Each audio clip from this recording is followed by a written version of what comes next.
Hi, welcome to Coffee Mythuster. I am Cindy, authorized trainer of Specialty Coffee Association. Have you thought of the factors that affect the coffee flavor? We would like to explore on today's topic how terroir shapes coffee flavor. When we sip a cup of coffee, we're not just tasting beans, we're tasting a story written by the land, the climate, and the hands that nurture the coffee plant. Today, we'll dive deep into the role of altitude, climate, and soil composition in crafting the flavors that make specialty coffee so extraordinary. This is a journey through the science, the art, and the magic of terroir, and I'm thrilled to share it with you. Let's begin with a simple question. What is terroir? The term comes from the French word for land or earth, and it's most famously associated with wine.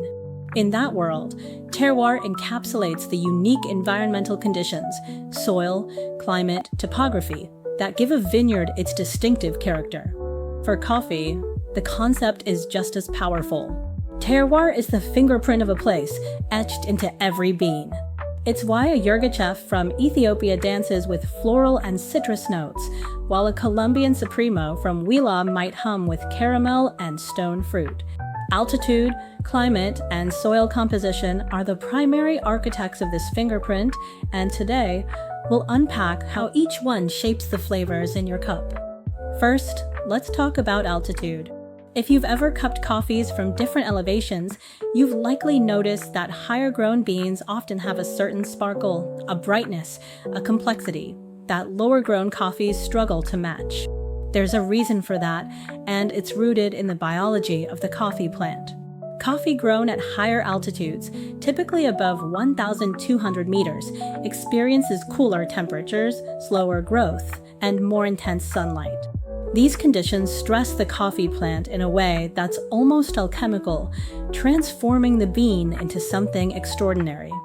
At higher elevations, temperatures drop. Daytime highs might hover around 20 to 25 degrees Celsius, with nights dipping significantly lower. This slower, cooler growth cycle allows the coffee cherry to develop more slowly. The plant has more time to pour energy into the bean, concentrating sugars, acids, and other flavor precursors. Think of it like a slow-cooked meal versus a quick stir-fry. The slow process builds depth and nuance. For example, Ethiopian coffees from regions like Sidamo or yirgacheffe, often grown between 1,500 and 2,200 meters, are renowned for their vibrant acidity and floral aromatics. That brightness, that zesty lemon or jasmine note, is a direct gift of altitude. But it's not just temperature at play. Higher altitudes also mean more intense sunlight, especially in regions near the equator.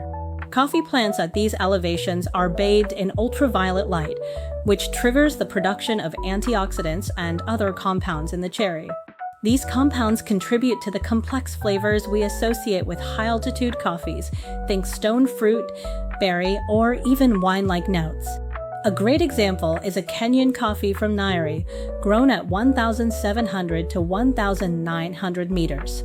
These beans often burst with blackcurrant and grapefruit, flavors that owe their intensity to the interplay of altitude and sunlight.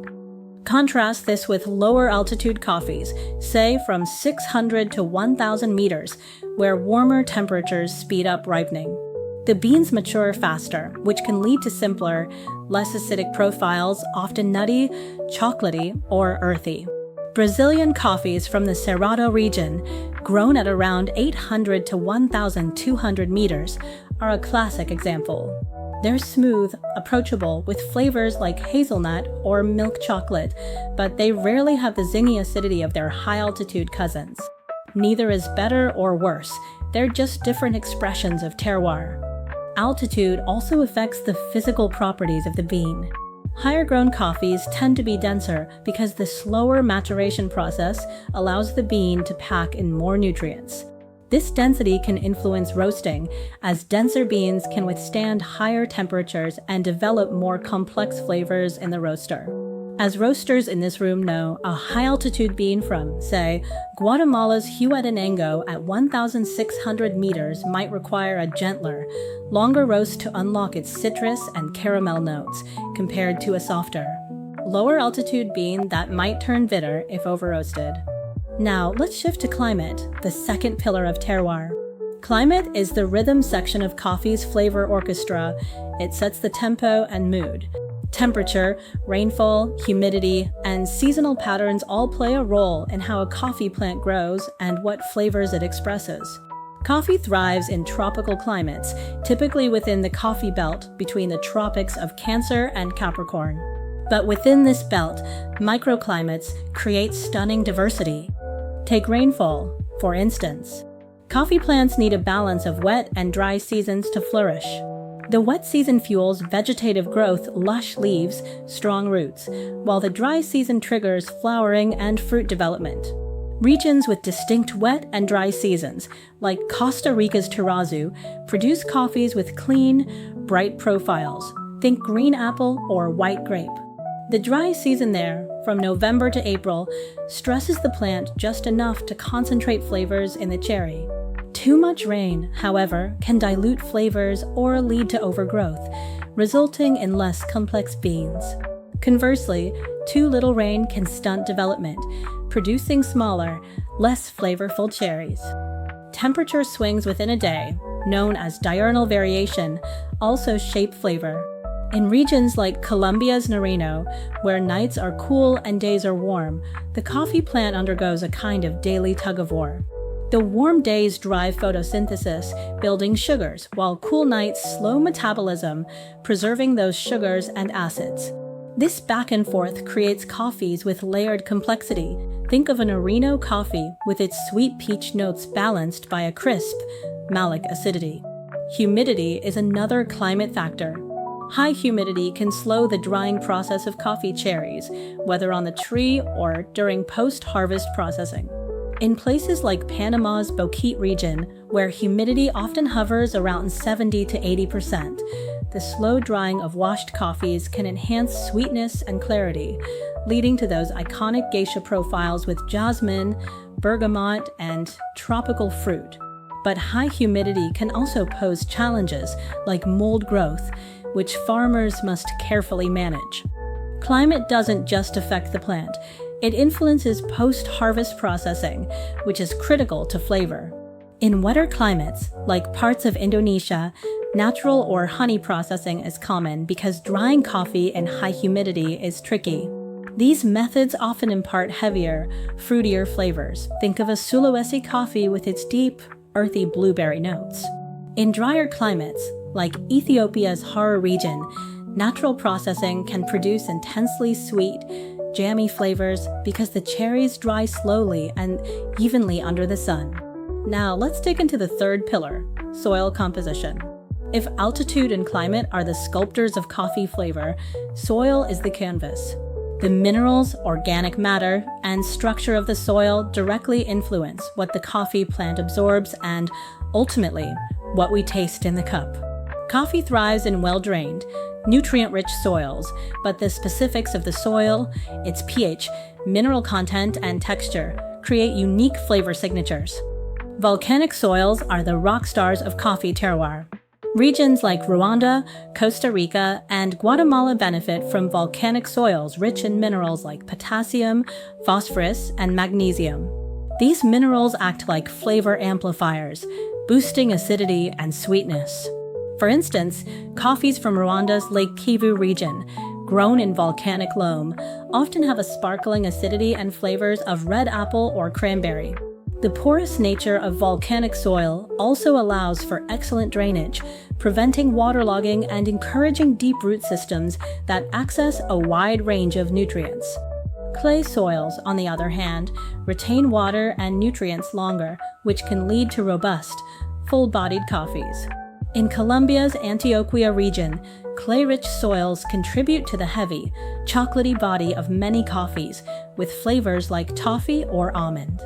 Sandy soils, like those in parts of Brazil's Mogiana region, drain quickly and can produce lighter-bodied coffees with nutty or cereal-like notes.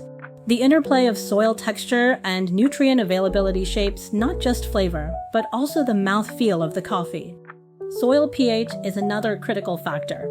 Coffee plants prefer slightly acidic soils, with a pH between 5.5 and 6.5. Too alkaline, and the plant struggles to absorb key nutrients like iron or manganese, which can dull flavors. Too acidic, and the plant may take up too much aluminum, leading to astringency. Farmers in regions like Ethiopia's Guji zone often test and amend their soils to maintain this Goldilocks zone, ensuring their coffees retain that signature brightness and complexity. Organic matter in the soil, decaying plant material, microbes, fungi, also plays a role. It acts like a slow-release fertilizer, providing a steady supply of nitrogen and other nutrients. In shaded coffee farms, like those in Panama or Costa Rica, fallen leaves and organic debris enrich the soil, contributing to sweeter, more complex flavors. For example, a shade-grown coffee from Costa Rica's Doda region might carry notes of honey or ripe mango, thanks to the rich, organic heavy soil nurtured by the forest canopy. But terroir isn't just about the natural environment. Human intervention, how farmers manage altitude, climate, and soil, amplifies its impact. Let's consider shade management, a practice that interacts with all three pillars. Shade trees moderate temperature, reduce evaporation, and enrich the soil with organic matter. In regions like Ethiopia's Yirgacheffe, where coffee grows under native forest canopies, the shade slows cherry ripening, enhancing acidity and floral notes. Compare that to a sun-grown coffee from Brazil's Cerrado, where full exposure to sunlight speeds up ripening, producing a heavier, nuttier profile. Both are delicious, but they reflect different terroir-driven choices. Processing methods also bridge the gap between terroir and flavor. Washed processing, common in high-altitude regions like Kenya, highlights the bean's intrinsic flavors, those bright, clean notes shaped by altitude and soil. Natural processing, often used in drier climates like Ethiopia's Sidima, amplifies fruitier, sweeter notes by allowing the cherry's sugars to ferment around the bean.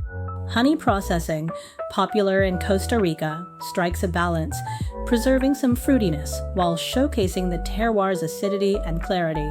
Each method is a choice informed by the land's unique conditions. Let's pause for a moment to consider a real-world example that ties this all together: the Geisha varietal from Panama's Boquete region. Grown at 1,600 to 1,800 meters, the high altitude slows cherry development, concentrating sugars and acids. The climate, with its misty mornings and sunny afternoons, creates a microclimate that enhances floral and citrus notes. The volcanic soils, rich in potassium and magnesium, add a silky mouthfeel and vibrant acidity. When processed with care, often washed to highlight its clarity, the result is a coffee that sings with jasmine, bergamot, and peach. This is terroir in action, a symphony of altitude, climate, and soil, amplified by human skill. Now, as members of the SCA, you know that terroir isn't just a romantic notion, it's a tool. Roasters use it to select beans that match their vision, whether it's a bright, acidic espresso or a smooth, chocolatey pour-over. Baristas use it to tell stories, connecting customers to the farmers and landscapes behind their coffee. And farmers use it to differentiate their product in a competitive market, showcasing the unique flavors of their land. Understanding terroir empowers us to make better choices, from sourcing to brewing. But terroir also comes with challenges. Climate change is reshaping the coffee belt, altering rainfall patterns, increasing temperatures, and threatening the delicate balance of terroir. Higher altitudes may become less viable as temperatures rise, pushing farmers to new regions or varietals. Soil degradation from intensive farming can diminish flavor potential, requiring sustainable practices like cover cropping or organic fertilization. As an industry, we must support farmers in adapting to these changes through research, training, and fair pricing, so that the magic of terroir endures. As we near the end of this journey, I want to emphasize the human element. Terroir is not just altitude, climate, and soil, it's the farmers who read the land, who choose when to plant, how to process, and when to harvest. It's the roasters who coax out the beans' potential with a carefully calibrated roast. It's the baristas who brew with precision, ensuring the terroir's story reaches the cup. At every step, human hands shape the expression of terroir, making specialty coffee a collaboration between nature and nurture. So, what does this mean for us? As members of the SCA, we have a responsibility to celebrate and preserve terroir.